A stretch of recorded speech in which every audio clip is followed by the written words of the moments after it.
Hey, what's up, guys? Daniel Costa here with Faith on Site Ministry. Welcome to our first part of our three-part series, Blind Accessible Churches. And today we will be talking about church accessibility.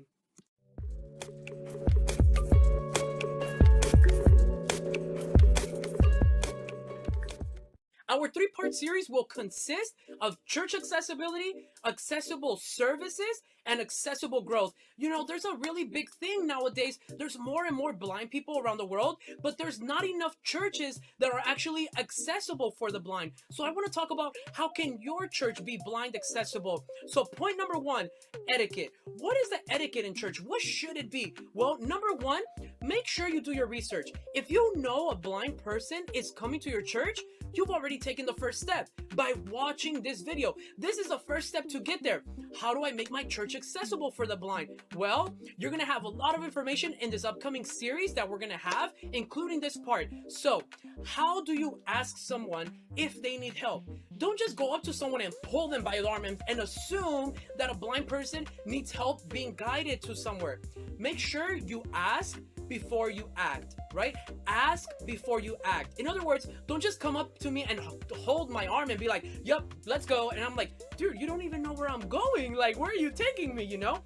You need to ask, hey, excuse me, would you like some sighted guide? And if I say yes, okay, give me your elbow, right? May I offer you my elbow? Is that okay? Or would you like a shoulder? Is that okay? Right? Give some options. Usually people will like the elbow better, but you know, some people may like the shoulder. Also, if you guide someone, make sure you sit them somewhere that's accessible with accessible routes. For example, don't guide them through a labyrinth where there's a bunch of obstacles. Make sure you eliminate obstacles. Make sure you have an open space for people to be able to travel through, to be able to walk through.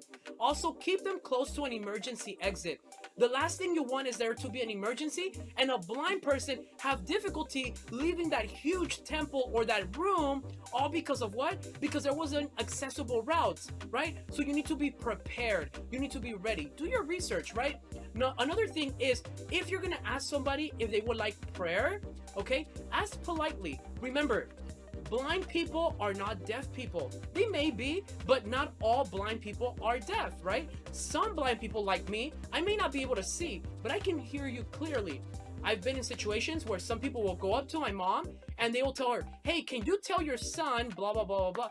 And I'm like, dude, I'm right here. Why don't you just tell me directly? I can hear you clearly, right? Like, I don't tell them this, but I'm like, hey, you know, I'm right here. Like, I'll speak up and be like, oh, it's okay, I can hear you, right? But in my mind, I'm like, really? You have to do that? So, you know, that's one of those things where it's like, ask politely. Excuse me, may I pray for you?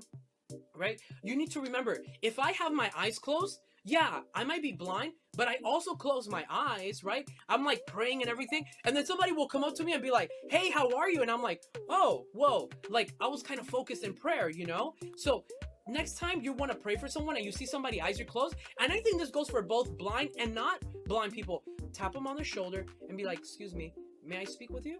And if they're like, oh, I'm sorry, I'm just praying right now. Okay, fine, I'll give you a few minutes. Or even better, if they just have their eyes closed, give them a few minutes, right? They're probably praying. Let them have one-on-one time with God. It's an intimate moment for them, right? Also, don't assume people cannot see what you're up to. In other words, like, I remember one time somebody came up to me and they closed my eyes like this, right? And I'm like, okay. Like, I knew that this person knew I was blind, right? Oops, sorry about that, guys. I was getting a phone call. So as I was saying, sometimes people will come up to me and go like this, right? And I'm like, why are you doing that? Like, I know who you are, but really, like, what's the need of that, right? And then they'll say like, hey, who is it? Do you know my name? And they'll change their voice like on purpose so I can't really like know who it is. And I'm like, I don't think you understand, but that might be very disrespectful. Like, maybe not to me, maybe you're my friend and I get it, right? But what about people that are uncomfortable? Or what about if I came in like a really downcast mood, right? Like, I'm really down and like, I probably went through a lot of battles that week. And then you do that to me and it's like, dude, like, I'm not in the mood for that. So if you don't know how a person is feeling, don't do that. That's so disrespectful. I would even encourage you to never do that, right? Or sometimes they'll do this. They'll shake my hand and then they'll squeeze it and they won't let me go. And then they're like, they just do that. And I'm like, hi, God bless you. And they stay quiet. And they keep doing that. And I'm trying to let go. And then they keep squeezing harder. And I'm like, Like, dude, why are you doing this? Like, really? Like, I'm in church. I'm trying to like get closer to God here. Like, why would you do that? You know? So I encourage you guys, don't do that to people. Like, it might seem funny to you, but to the person, you don't know how they are doing at the moment because you're just barely greeting them. So don't do that, right? Be very cautious. Be very sensitive. Point number 2 is very important. Accessible handouts. Let's say the lyrics, right? Sometimes they pass out lyrics, or even the program, right? The program of the church, the agenda, or maybe there's just a handout, a flyer, or whatever. Always have accessible handouts. For example, it can be in Braille, it can be digital format like PDF or Word document. Those are the 2 that I mostly recommend, especially if you already have like stable, concrete members that are blind. Make sure you have these and set them to be available. For example, you can tell a member like, excuse me, we have these formats in digital files. Would you like us to email you the programs ahead of time for next week? If they say yes, get their email down and start sending them emails. And that helps in 2 ways. 1, you're making your church accessible for the blind. And 2, guess what? You're going to be more organized as a church because now you have to know your program. In order to send them something, you have to know what to send them, right? So you have to be prepared. And that's a good thing. So I encourage you guys to do that. Also, the lyrics on the projector, you can see it. Guess what? I cannot. So you always want to have lyrics that are accessible. Yeah, you can have Braille, but I think most people, more likely than, especially for me, I would prefer Word document or PDF. And the last point number 3, audio description.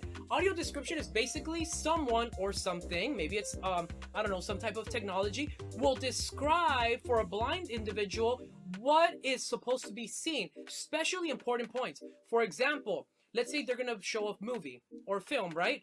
And it has a very powerful message, but guess what? There's no dialogue. How am I supposed to know what's going on? Well, you prepare an usher or a volunteer. Prepare someone, show them the video, and tell them, look at the video, and how will you describe the most important points to a blind individual, right? Like emotional faces, or maybe the arms are doing something specific that shows an emotion, something that goes along with the message. Keep it concrete with the message, in accord with the message, right? Another thing is dramas, right? Or plays or theater within the church, so especially in youth nights, right? Sometimes there's like drama or theater, but a lot of times there's no dialogue. Or what if there is dialogue? That's totally fine. Just make sure that when you're describing something, you're doing it when there's no dialogue.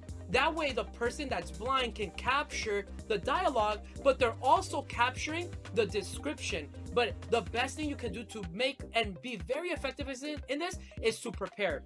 Watch these videos, watch the play beforehand. If possible, even have a script, have notes ready so that you can describe these things, but be gentle about it, right? Go up to a person and be like, oh, for example, excuse me, Danny, we're about to watch a film and it's a silent film. Would you like me to audio describe it for you?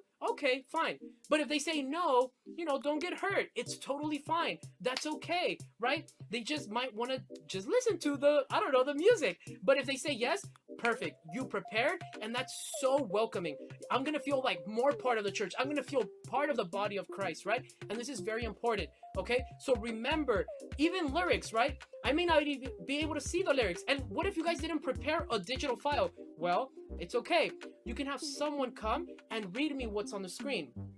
Sometimes they put a flyer on the screen because they didn't print them out. Okay, fine. Read me what's on the screen, right? Or maybe there's a certain gesture that's going on stage, or maybe the pastor or the preacher, or maybe someone who's giving the message is doing something specific. For example, one time a preacher came and he had bricks, and the bricks were wrapped with a piece of paper, and it had a battle, for example, lust, temptation, or whatever, stuff like that. And he would have a hammer and he would go bing, bing, until the rock would break, right? Or the brick, or the cinder block, or whatever.